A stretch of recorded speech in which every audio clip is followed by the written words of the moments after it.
प्रणाम करै छी सब गोटेके।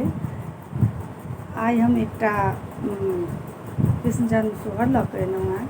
एहिसँ पहिले सब मिथिलावासीके कृष्ण जन्माष्टमीके हार्दिक शुभकामना दै छी। तऽ सुनू, आशा करै छी जे नीक लागत। आज मोर देव की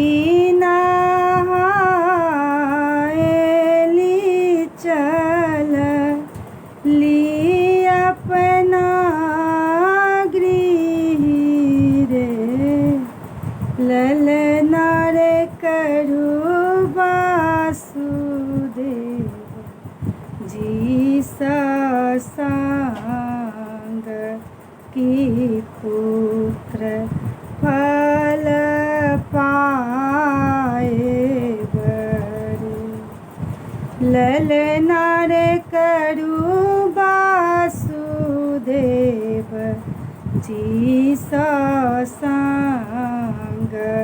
की पुत्र फल पाए बरे। पहिला पहर राति बीतल देव की सपन देखू रे, ललना रे धीरे धीरे नदिया बहैत अछि, ताहि जनमैत